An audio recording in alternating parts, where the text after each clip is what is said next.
This keynote speaker really needs no introduction. You can just Google him.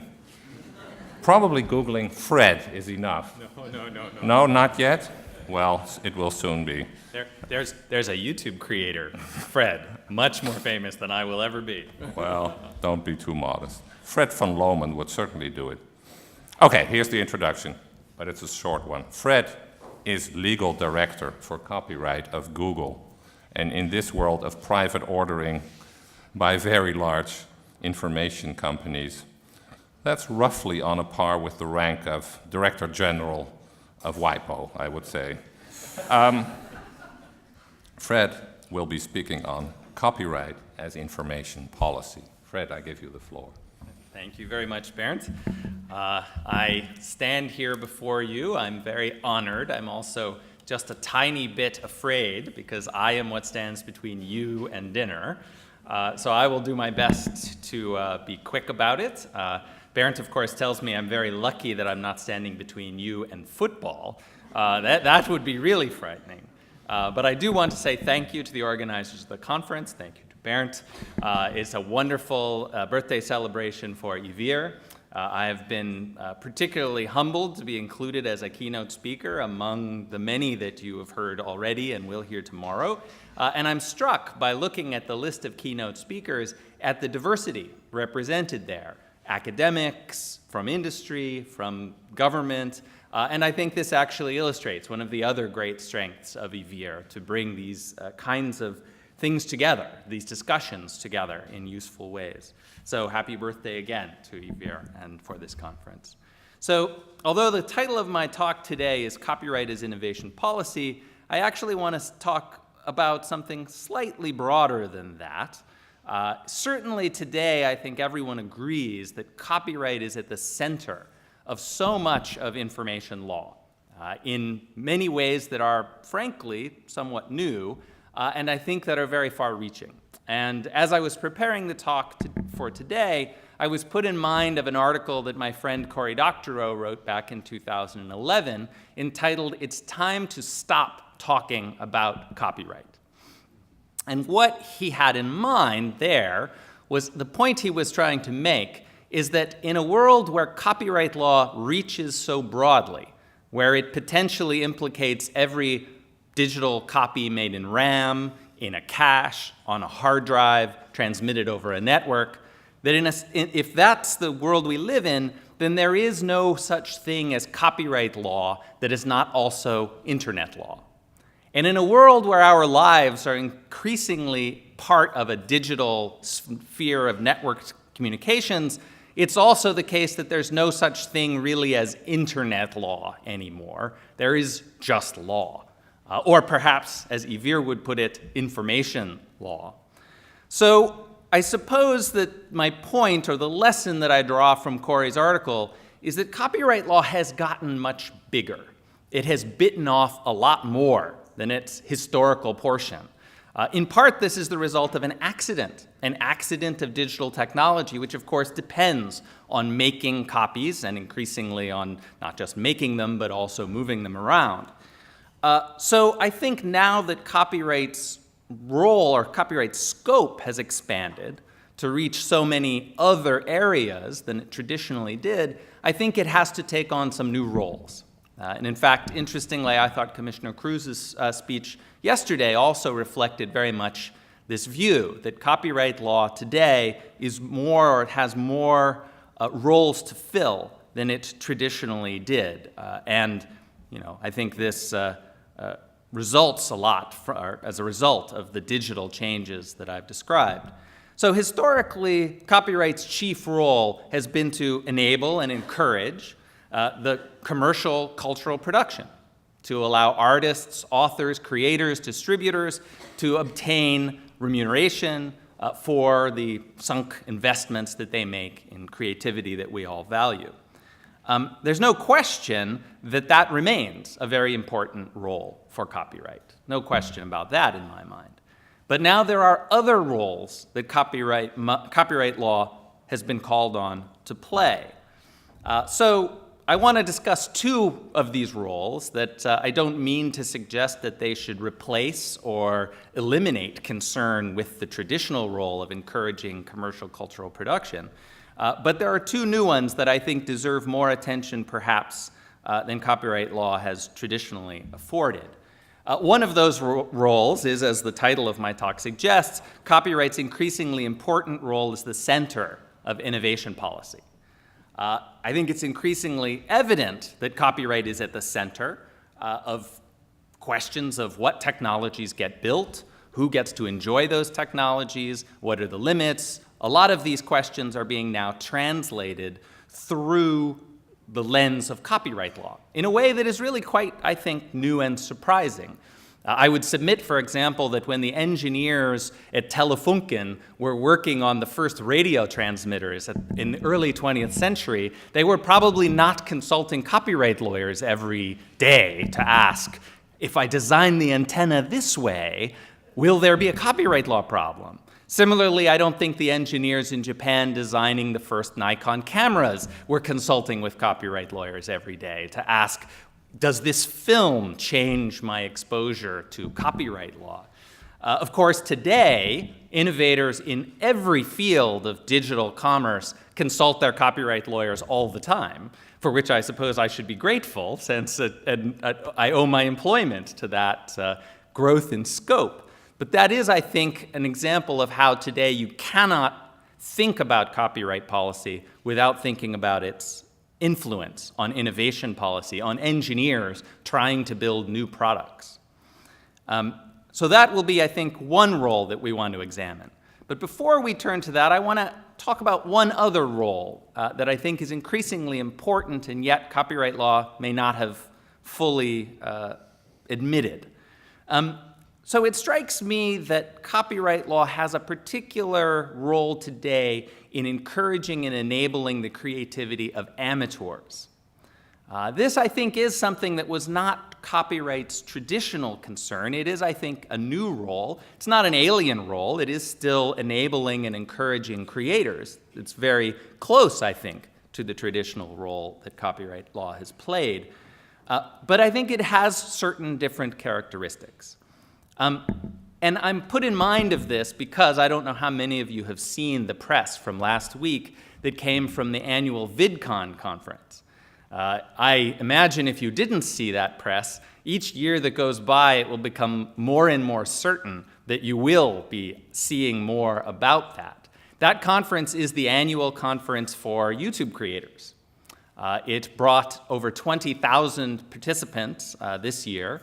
Each year the conference has occurred, the number of participants has doubled in every year for the past, I think it was the fourth or fifth one this year.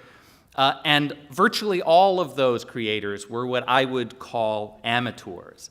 And I think this is something that is quite consonant with the development of creativity online more generally. I think there's no question that creativity online is doing fantastically well.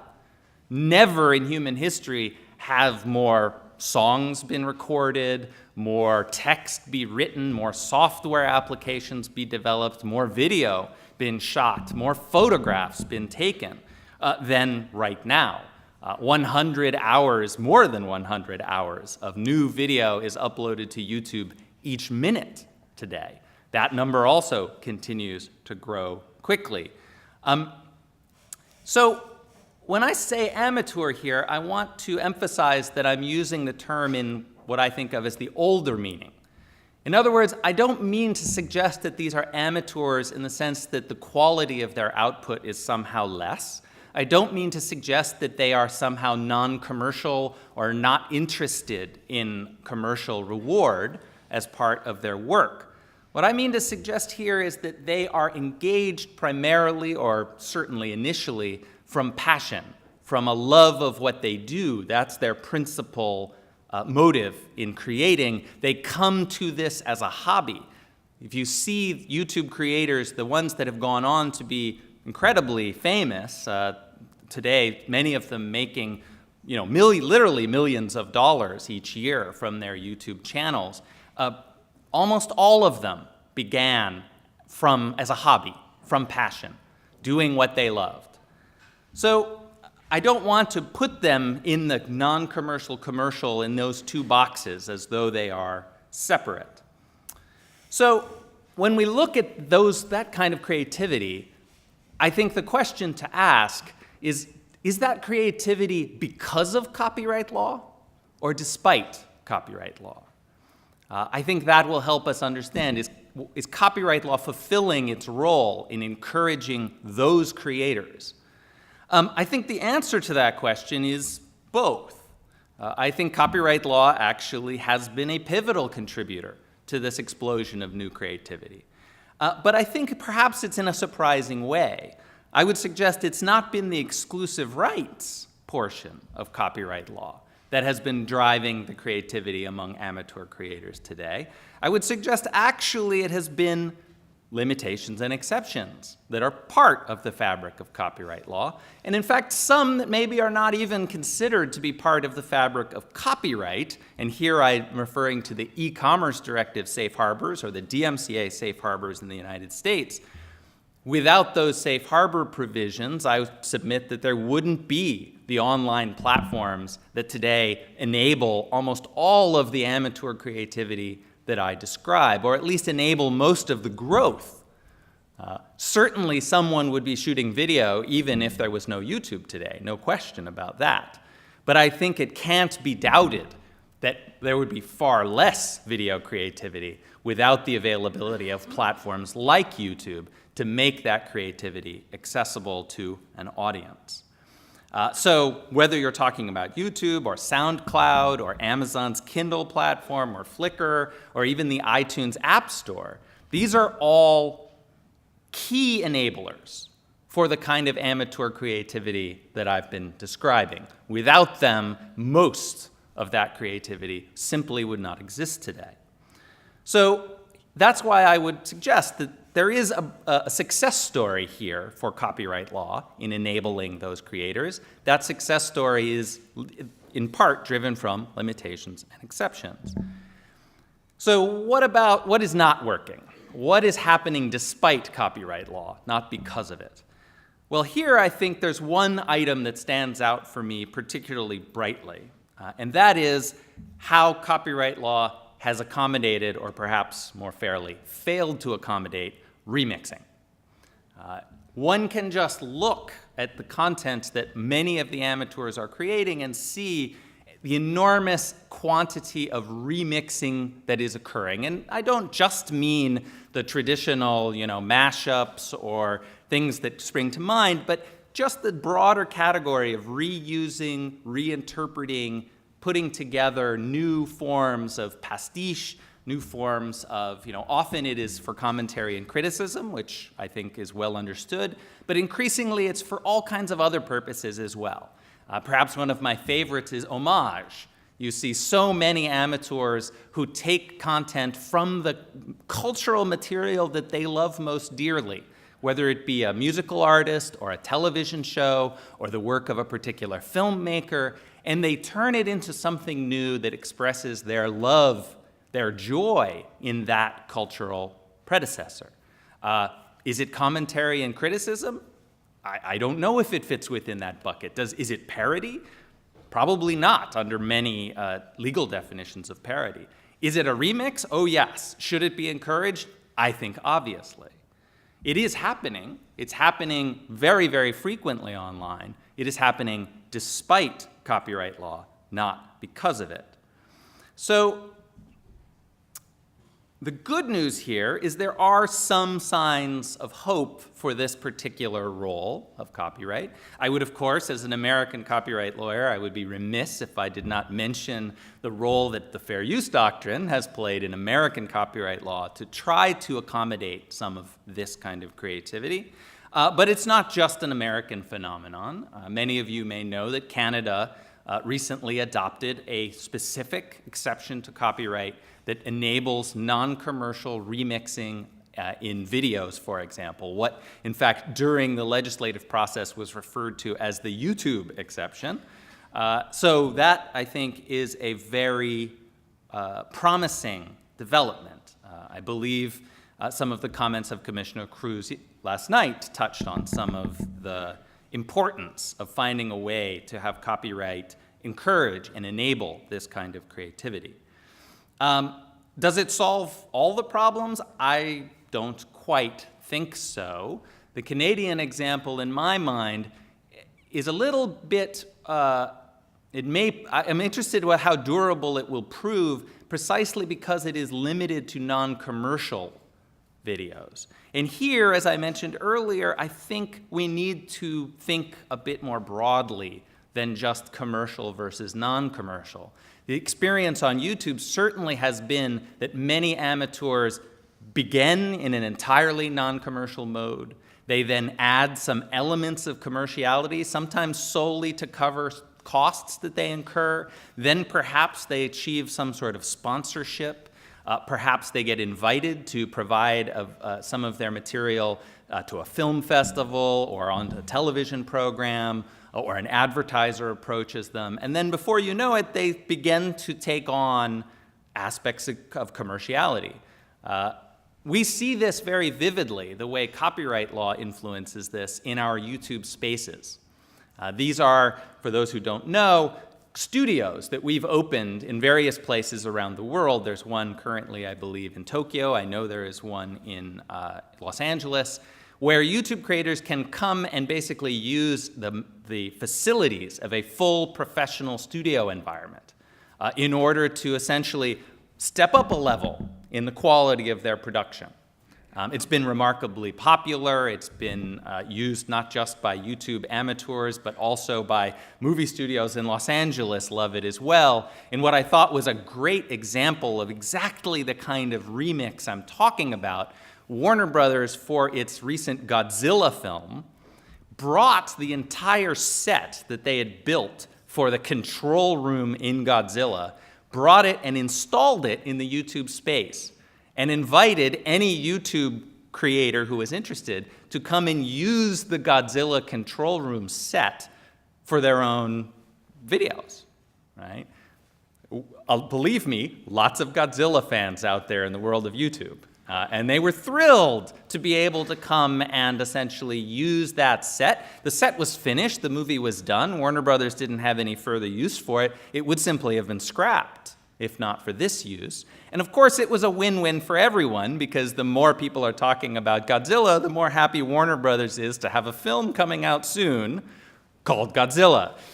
So a great example of the possibility. But here, copyright intrudes in a very difficult way. What I would call, it's almost like there's an event, a copyright event horizon, for those of you who like astrophysics, like that at a black hole, where at one point the light enters the black hole and it's never seen again. Copyright law, I fear, has something like that for amateurs as soon as they cross the threshold to a professional commercial engagement. So at the YouTube Spaces, for example, a YouTuber may have built their entire career on creative remix expression, and when they come to the Spaces and they begin to receive advice from YouTube employees, they begin to interact with Hollywood creators and resources that are there to help them learn to improve their production. At that moment, they cross the threshold and they suddenly are exposed to the clearance culture that full copyright law has always brought to the Hollywood experience. So now they're told, oh, no, you can't use that, or you have to clear that. And oh, what about that photo in the background that you've been using on your set since day one? Is that cleared? And, that quote you're using, maybe it's a little bit too long. And what about the music? Has the sync right for that been addressed? And I worry that copyright law should not create this barrier that prevents new creators who want to become professional creators. We shouldn't have copyright law erect a barrier that basically tells them as soon as you want to make a living with your art, everything about your art has to change. So that's my concern there, and I hope that's an area where I think copyright law has work yet to do to take seriously the role of addressing the needs or enabling and encouraging amateur creators. So let me turn here to another role, the role that is the title of my talk, and that is, how is copyright law taking the needs of innovators seriously? Is it doing a good job in that role? So, as I've mentioned, copyright law now is at the heart of this question. Can I build a new product? Can I offer a new service? Can I offer a new technological capability to my users, even if 99% of those users have no connection to anything that copyright owners would object to? Nevertheless, if 1% might use my technological capability, whether it be a new file hosting service or a new app on a phone that allows users to take and share photographs or video, even if only 1% of my users might use it for something that copyright owners would object to, now I have to call my copyright counsel and have a long discussion about exactly, as I mentioned earlier, it would be as though the engineer at Telefunken would come and say, so how big can the antenna be? How far apart must the elements be arranged? And suddenly a copyright lawyer has an opinion. And this, of course, is not entirely new. Obviously, the engineers who worked on the first VCR, maybe they didn't consult with their copyright lawyers, but it turns out they certainly should have. Similarly, I'm sure when Apple launched the first iPod, I can be quite confident that there were copyright counsel involved in the design and development of almost every aspect of that product. TiVo, digital video recorders more generally, even personal computer design has already had a bit of that influence. But I would argue that cloud computing is at the forefront of this problem. Cloud computing, I think I don't need to tell this audience, but cloud computing represents an enormous potential area of economic growth and innovation. It's pretty plain. Each of you, wants to be able to access your content from any device, whether it be a phone or a tablet or a laptop. The same thing, every enterprise IT manager wants the same thing, wants to enable that for the employees. That's what every family wants to do, to be able to see the photos from the last vacation. And perhaps most importantly, it is definitely what the next billion internet users want to do. Because the next billion internet users are almost certainly not going to be able to afford a laptop, much less 2 or 3 laptops, plus a tablet and maybe 3 phones, as perhaps a family in the Netherlands or the United States might have. For that next billion internet users, the mobile device will be the only device, at least for potentially some time. And so what do they want? Well, they want capabilities. They want the same power, the same capabilities that you have, that I have in a laptop.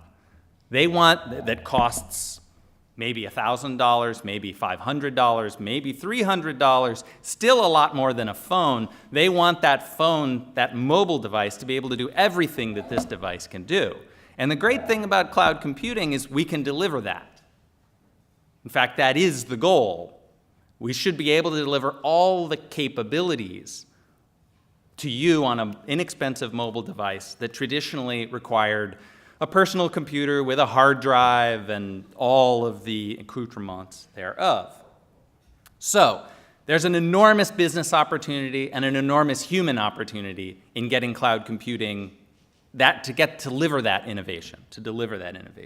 So, if one role of copyright law, for better or for worse, is to now encourage and enable and facilitate that kind of economic growth, that kind of technological innovation, how are we doing?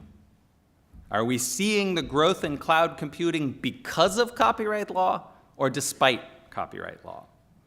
Or perhaps to invoke Professor Ian Hargreaves' language, is copyright law fit for purpose for encouraging innovation and economic growth? Again, I think the answer is a mixed bag. On the one hand, there are some elements of copyright law that I do think are pivotal in encouraging and enabling the growth of cloud computing and other similar forms of technological innovation. Interestingly, I think mostly it's not the exclusive rights that are delivering on that promise. It is the limitations and exceptions. And again, here, I think the safe harbors in the e-commerce directive and in the DMCA are really doing a lot of work.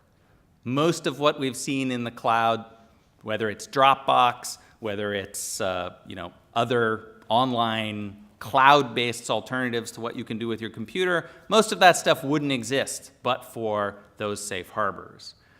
I think there are really, to break it down further, really three kinds of elements, three characteristics of copyright law that are helping here.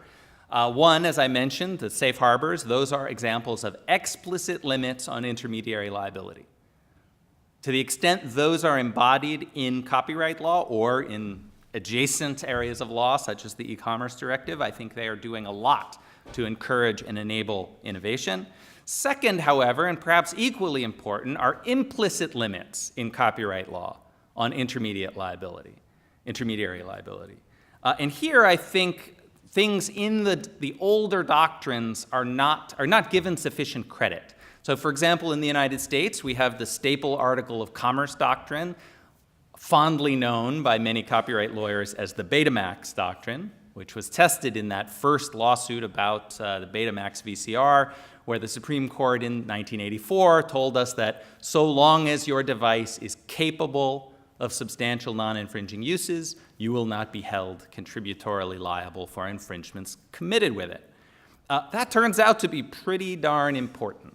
I would submit that not only would there be no VCRs if that rule were not the case, but I think there would likely be no iPod, no TiVo, no personal computer. Hard drives would be pretty difficult to deliver. All of those technologies are in part enabled and encouraged by that implicit, and I mean implicit in the sense of not written in positive statutory law, but developed as a limiting principle to intermediary liability. I think this is an area that, I would love to learn more, for example, about those limits in Störerhaftung. Perhaps there's room there for additional work. But third, I want to mention another characteristic, the characteristic of copyright law that is helping, and that is flexibilities. And here I've already mentioned the important role that fair use has played in the United States. Clearly, fair use, to use just one example that cuts close to home, Google's founders have said many times the ability to create a search engine and launch it as a commercial product was the result of fair use. Search engines are premised on the notion of copying all the web pages that we can find to copy and then indexing them in order to build a search engine. Under US law, certainly in 1998, Google said, hey, we think that's a fair use. Already, of course, by then, Copyright Council were no doubt being consulted before my time. If only I were there then. that would have been something. But flexibilities need not just be about fair use. And of course, Yver deserves a lot of credit for exploring how flexibilities can be brought into systems like the European copyright law system. And Professor Zemsleben is here as well, and Bernd as well have done a lot of valuable research to explain the possibilities for flexibility, even in systems that do not have fair use. I think also Canada gets, again, high marks. Their high court have also found room within their fair dealing doctrines for a more flexible approach that I think will encourage and enable innovation there. So, high marks for copyright law in those aspects. So what are the problems? What are the areas where perhaps cloud computing is happening despite copyright law, not because of it? So for me, I think the big challenge here is to put cloud computing on a firm foundation within copyright law. Copyright law is not getting terribly high marks in that area. As I've already mentioned, the essence of cloud computing is effectively to offer users the same capabilities in the cloud as they have in a personal computer. Of course, we have the early examples. Everyone knows about Dropbox. simple file hosting. You can upload it to Dropbox. You have a file, upload it to Dropbox. Instead of having to attach it as a huge attachment to an email, you can simply send the link to your recipient, and they can download it. It's as though they have access to your hard drive, but in the cloud. Great. Pretty straightforward. But there's no reason to think that that is the be-all and end-all of the cloud. And in fact, cloud services are already racing beyond the simple question of hosting. So Adobe, for example, has moved Photoshop, the sort of archetypal image editing suite, into the cloud. No reason you need to have a laptop or a personal computer in order to edit photos, or for that matter, video. All of those facilities, capabilities can be offered in the cloud. And in the end, anything you could have done on this device, you could do in the cloud. But copyright law treats the maker of a hard drive completely differently from Dropbox. It treats Google's cloud infrastructure that provides you with an operating system and storage and CPU. It treats that completely differently than it treats Dell or Lenovo or Intel for providing the chips or the computers themselves. And companies that provide operating systems in the cloud, whether it's Google or Amazon or Microsoft, copyright law treats that completely differently than it treats providing an operating system on a personal computer. So here I just want to emphasize, I think for too long, people have thought of the e-commerce directive safe harbors and the DMCA safe harbors as some sort of special exception for online intermediaries. I think it may be more correct to think of the safe harbors as an incomplete recognition of the need for some copyright parity between service providers and device makers. Particularly as we move to the cloud, it seems very bizarre that the copyright law treatment, if I make something in a device, should be so different from my providing exactly the same capabilities from the cloud, as a service, if you will. So, and to the extent that this differential treatment is an obstacle to the economic development and growth of cloud computing, I think that would be a shame.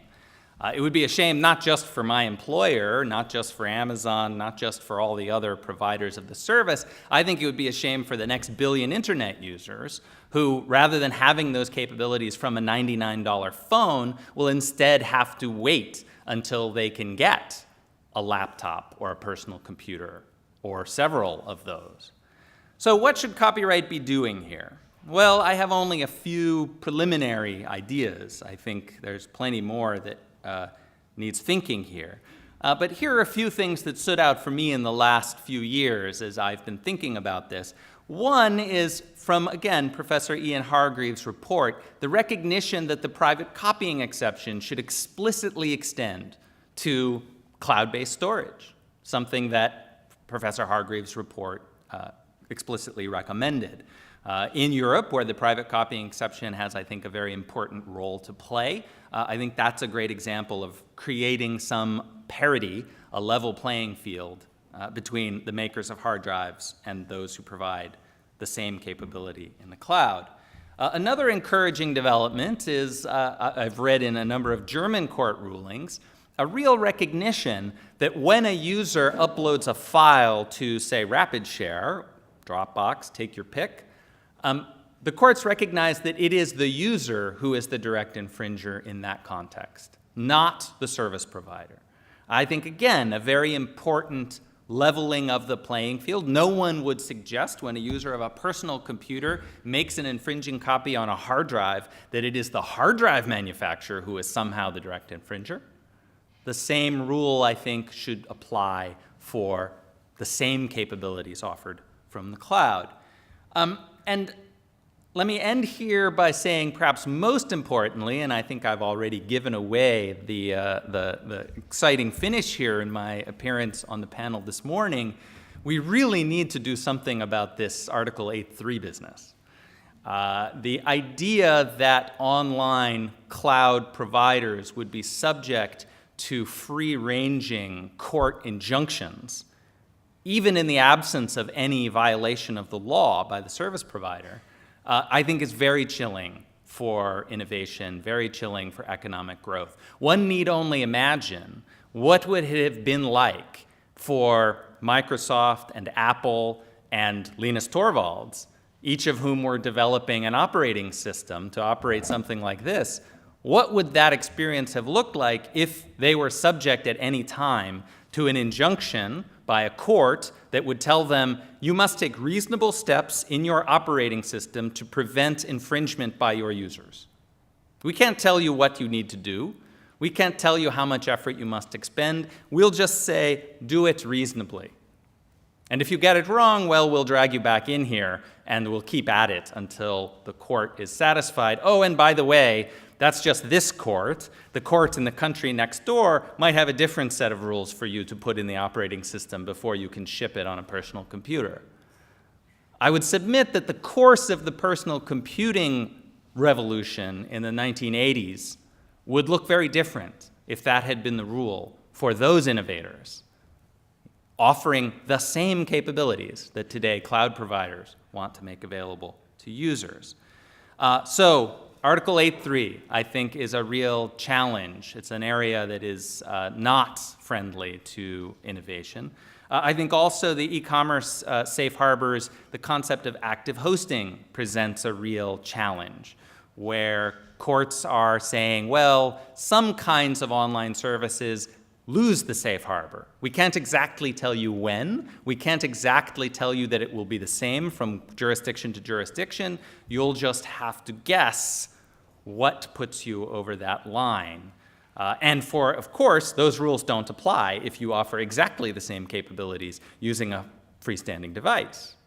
So it is just for cloud providers who have to fear the active hosting threshold. So let me conclude. I wanted to leave some time for questions, but I think these two roles, new roles I would submit for copyright, encouraging amateur creators, that role, as well as the role of encouraging economic growth and innovation, those two new roles are roles that we still have a lot of work to do. Copyright law is certainly not finished in wrestling with those, and I look forward to your questions on that.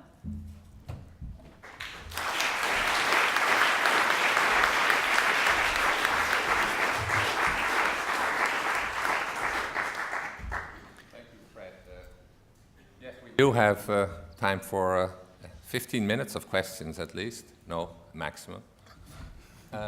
There's the first is over there. Could you identify yourself before you ask the question? Yeah, my name is Chris Taggart. I run Open Corporates. You talked about the analog between cloud and physical devices. Would you agree that there needs to be an analog as well for the user about physical devices? So we used to buy books. Now we have licenses for reading them. We used to be able to buy books and then transfer them to people, give them away, sell them. Well, now we have, we're in a world of contracts, essentially, where we rarely own things. And also, what would you consider fair use to be for something like Google Maps and the underlying data in there? Thank you. So I'll do my best. I'm not sure exactly what the last question refers to, but I would certainly say that you have identified another role that copyright law is struggling with. Traditionally, purchasing a copyrighted work came with a bundle of sort of unspoken abilities, right? And the structure of copyright law reinforced that. So for example, if you purchased a book, you could read the book. You didn't need to think about copyright law because you were not invading any of the exclusive rights. You were not reproducing, you were not distributing, you were not doing anything copyright law cared about. Perhaps if you were giving it away or reselling it, well, now we have a distribution right problem, and copyright law has historically addressed that with an exhaustion principle. And of course, the debates about exhaustion are themselves endless and have gone on for a long time. Is it national? Is it, but the concept was really embodied in the item itself. And so copyright law over time evolved to accommodate the natural behaviors of the user, of the consumer, of the citizen, if you want to put it that way. I think copyright law has a lot of work to do in that area for the topics you described. What is the digital equivalent of ownership? How do we reconstitute ownership in a way that, or if you want to call it something else, how do we reconstitute the user's expectations in the law in a way that makes sense? I don't have an answer to that. You happen to be in the presence, I don't know if Aaron Perzanowski is in the room. Oh, there he is. You have in your presence an expert on that exact subject who knows far more than I about that. But I agree, that's another role that copyright law faces. As to Google Maps and fair use, I'm a huge fan, by all means. Use our maps fairly. In fact, we frequently get this request where, and again, this is an artifact of clearance culture. We get requests from television stations and book publishers who say, we want to use a screenshot of Google Maps. Will you give us permission? And number one, look, there's not enough time in the day to answer thousands of individual requests like that. But more to the point, we in fact got to the point where it was such a problem that there's a web page on the Google Maps, there's a support page that explains, fair use, my friends, you don't need to ask us for permission, just use it. The fair use accommodates most of the kinds of uses that people were approaching us for. Okay, another question. Mark Perry. It's Mark Perry, the University of New England. That's the one in Australia. So, Fred, thanks for a great talk. It's not entirely clear-cut, of course, that hard disk manufacturers should not be liable for infringing material being put on them. For in Canada, it was suggested that a private copying levy be raised on hard disks to the tune of $50 per disk, much in the same way that they put a private copying levy on blank tapes and CDs. That's not really a question, it's more a comment. I think there's an implicit question. I hear it. I will just say this about private copying levies. It's been very interesting to me as I've read the recent CJEU rulings on private copying levies, which many of you, I'm sure, have read as well. And it seems to me, if I'm reading them correctly, and I, again, don't pretend to be a European copyright lawyer, but they seem to say explicitly that the obligation for remuneration in the private copying context is primarily on the end user, right? As a principled matter, that appears to be what the CJEU is saying. Now, they go on to say, of course, member states are entitled to find reasonable proxies for the end user in order to collect those levies, and thus you have levy systems that are different in each jurisdiction, in different amounts, that levy different devices. I think there's been plenty of commentary and litigation describing the drawbacks of that approach. But I do think even there, the CJEU is not suggesting that the primary liability or obligation falls on the hard drive maker. What the court seems to be saying is the primary obligation falls on the end user. We will allow the member state to impose it on the hard drive maker as a second best proxy. So even there, I would submit that copyright law is not treating the hard drive maker at all similarly to the cloud service provider. Question over there. Thank you. Fred, Erik Valgaeren from Stibbe. Some of the examples you gave to me demonstrate that for copyright to play its role, we should think about it on a more global, more uniform scale. I mean, with copyright, the devil is often in the details.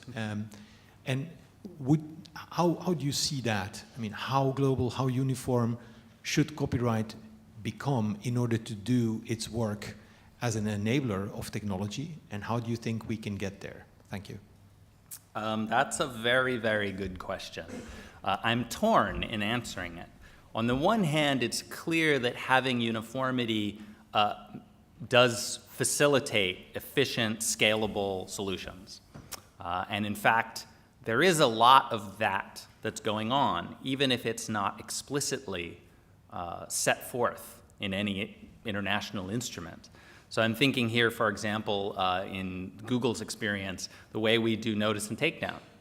We essentially have built a system that is architected around the DMCA's requirements, and we more or less use that same approach for rights holders everywhere. And the good news is, generally speaking, rights holders everywhere are perfectly happy with that. We've made the system very fast. It's clear what information is required. It's engineered in a way that makes it efficient for rights holders to provide that information to us. So notwithstanding the fact that there is no international instrument that creates global uniformity about notice and takedown, I think as a matter of practice, that's sort of how it's sorted out. Content ID is another great example. Content, private ordering solution that essentially operates at global scale. Now that being said, the reason I'm torn is because I also think there is great risk at making it difficult for individual countries to experiment with innovation in copyright law itself. So for example, I mentioned Canada's exception for, remix video. That's a situation where I think that's a valuable experiment to have. I'm grateful that there's not an international treaty that has already banned or made that experiment impossible. So I think there's a real risk in premature uniformity, or uniformity that is driven in a direction that ends up freezing a particular state of affairs. And I worry, for example, copyright term is a great example of that. I think there's a great deal of skepticism everywhere now that life plus 50 is a sensible copyright term, much less life plus 70. And yet, because of the global uniformity afforded by the treaty apparatus, it's extremely difficult for a country to experiment. I think Professor Samuelson had a great conference on copyright reform not long ago in Berkeley, in which the subject of formalities was raised as well. In fact, he had another conference about formalities. And there again, perhaps premature uniformity is constraining our ability to experiment. So yes, global norms are fantastic if you're operating an internet company at global scale, as virtually every internet company does. But freezing something in a way that's hard to change when circumstances change has a price. I have a quick question myself in between before we go back to the audience. You mentioned several times the Canadian remixing exception, and you liked it, but you also criticized it because it used the commercial, non-commercial distinction as a decisive criterion. I understand that criticism because what is commercial? It's always a problem in copyright law. But if that's not a good criterion, what is? Where are the limits between remixing and commercial adaptation? Or are you actually suggesting that we should get rid of the adaptation right altogether? A very astute question. I don't have a magic answer for this. I know that we have this problem, as I mentioned, the sort of copyright event horizon. We have this. It should not be the case that remixing is an accepted norm in quote-unquote non-commercial contexts where creators are becoming extremely adept in building huge fan bases, doing exactly what copyright law wants them to do, which is engage in new creative expression. And then the moment they want to step over the line to basically make that their profession, copyright law stands in their way. That seems to me very perverse, not in sync with the spirit of what copyright law is meant to achieve. So how can we fix, or how can we make that transition less abrupt? One possibility is fair use, right? So it is not to say there is no adaptation right. It is to say the adaptation right is subject to a limitation or exception that has flexibility built into it. And of course, we have, parody has been addressed this way in the US in commercial contexts. It's been found that's fine. So there may be room there simply to say, look, this expression is original, it is transformative, it does not substitute for the original, it does not harm the interests of the original creator. There is no need for an exclusive right or remuneration to reach this. Another approach would be potentially some sort of compulsory license, some sort of a simple escrowed payment solution.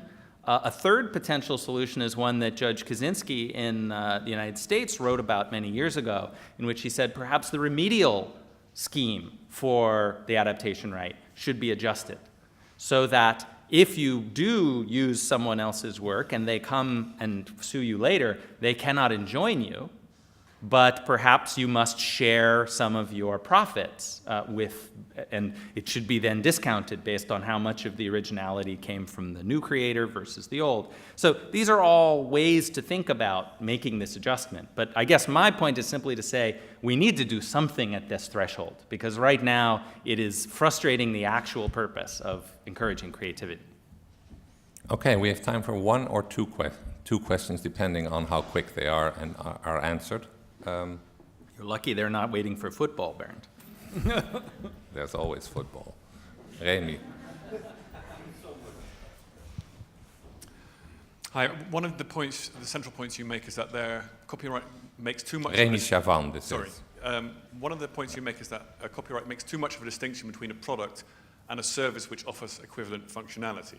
Now, one of the reasons why products functionality is moving to cloud services is that to service the next billion, but there are obviously other reasons as well, and that has to do with the difference in business model, where offering something as a service gives you sort of recurring monetization policies, be it by subscription services or advertising possibilities. And this, of course, is what triggers the right holders to hold up their hand and say, listen, you're making recurring revenues from doing something which entails use of my service. And therefore, we want, there should be a difference between a cloud service and the equivalent hardware. How do you respond to that as an argument for arguing for getting money off cloud services where you wouldn't necessarily get the same money off a hardware service, hardware provider? Well, I guess I have some skepticism about that logic. As I mentioned, when you're talking, whether you're talking about the Nikon camera or radio transmission equipment or hard drives or the internet, all of those technologies are technologies that certainly do allow and have permitted some amount of infringement. But as a measure of their overall use and their overall contribution to social welfare, the copyright infringing elements are trivial, are so small as to be vanishing. Now, that is not to say they're not important, and it's not to say they're not important to the industries that are affected, but it is to say I don't think we want to create an obstacle to the development of these kinds of technologies solely out of an idea that we have to somehow tax them or otherwise share their revenues with copyright owners. I think it's not obvious to me. I mean, hard drives are a great example. Maybe you could say the iPod is tied up quite tightly with experiencing copyrighted music, but it's extremely hard for me to understand how you could argue that a hard drive or bare CPU capacity, like an Intel processor, that is somehow entirely tied up with exploitation of commercial copyrighted content. That just seems very far afield to me. So I don't see that as a reason that cloud services should be treated dramatically differently by copyright law than the equivalent hardware-based devices. Okay, time is up, unfortunately, but we can continue, as the cliche goes, our conversation over dinner, and in fact, we can, from 7 o'clock, and I'll give you directions. But first, let's give our keynote speaker, Fred, a big hand. Thank you very much.